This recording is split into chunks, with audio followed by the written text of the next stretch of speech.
For 3,000 years, the galaxy had cowered under the shadow of the Devourers. They came from the void between galaxies, ancient, hungry things that consumed entire civilizations, not for resources or territory, but for the pure ecstasy of extinguishing consciousness itself.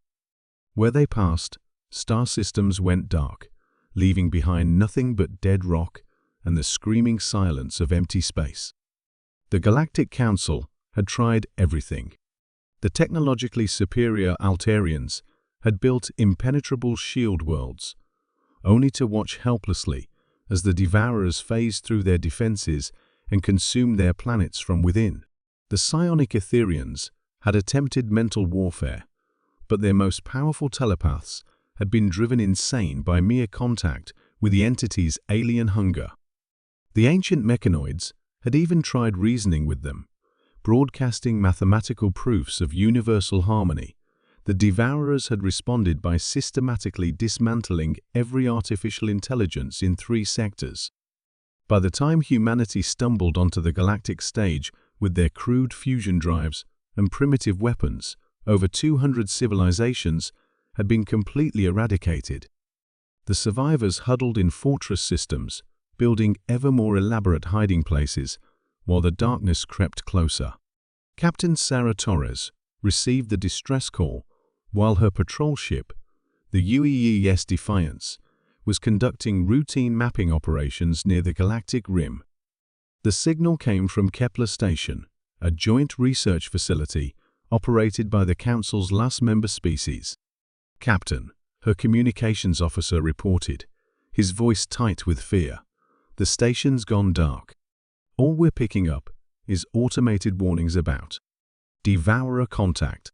Torres felt her blood turn to ice. In the 5 years since humanity had joined the Council, they'd heard the stories, seen the refugee ships, studied the tactical reports. But they'd never encountered the Devourers directly.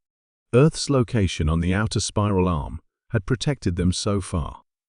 "Set course for Kepler Station," she ordered. "Maximum burn." Her crew exchanged worried glances.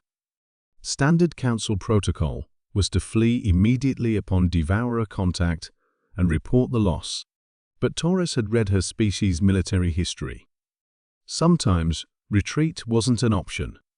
They arrived to find the station intact, but lifeless, its hull covered in a writhing black substance that seemed to absorb light itself. The Devourer ship, if it could be called a ship, hung nearby like a 3-dimensional tear in space, its non-geometry hurting to perceive directly. "Life signs?" Torres asked, though she already knew the answer. "None, Captain.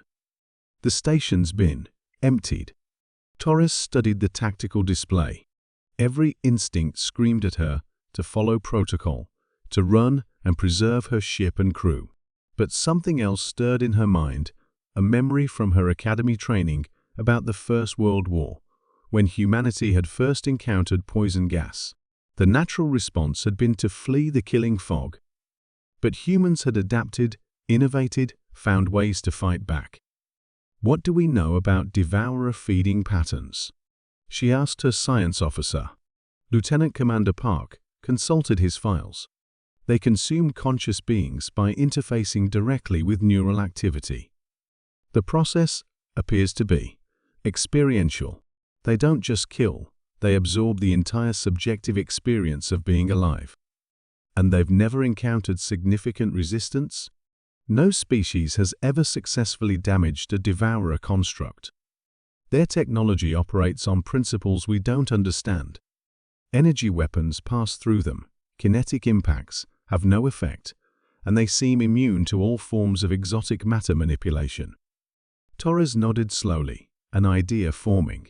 What about good old-fashioned nuclear fire? Park looked confused. "Captain, nuclear weapons are primitive compared to the antimatter charges the Altarians used. If antimatter can't hurt them." "The Altarians tried to be precise," Torres interrupted. "They used controlled detonations, surgical strikes. What if we tried something different? What if we tried to be magnificently, stupidly human about this? She turned to her weapons officer. "How many nuclear torpedoes are we carrying?" 48, Captain. "Standard Mark V, II thermonuclear warheads. And our experimental plasma cannon? Still untested, ma'am." "Sometimes," Torres said, thinking of her ancestors, who had charged machine gun nests and stormed fortified beaches, "the only way forward is through the fire." The Defiance unleashed hell itself. 48 nuclear warheads detonated in a precise pattern around the Devourer construct, each explosion adding to a growing sphere of superheated plasma that reached temperatures found only in stellar cores. Before the entity could react or phase away, the ship's experimental plasma cannon added its own contribution, a focused beam of matter so energized it briefly achieved conditions similar to the Big Bang itself. For a moment, space around Kepler Station became indistinguishable from the heart of a dying star. When the fury subsided, the Devourer construct was changed.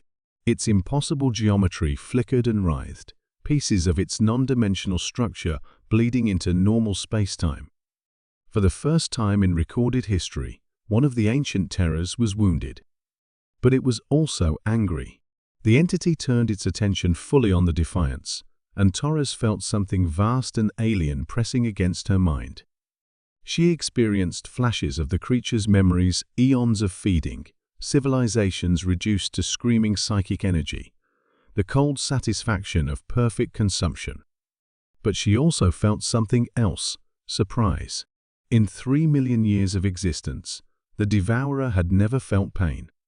All ships, Torres broadcast on emergency frequencies, knowing her message would reach every Council fleet in the sector.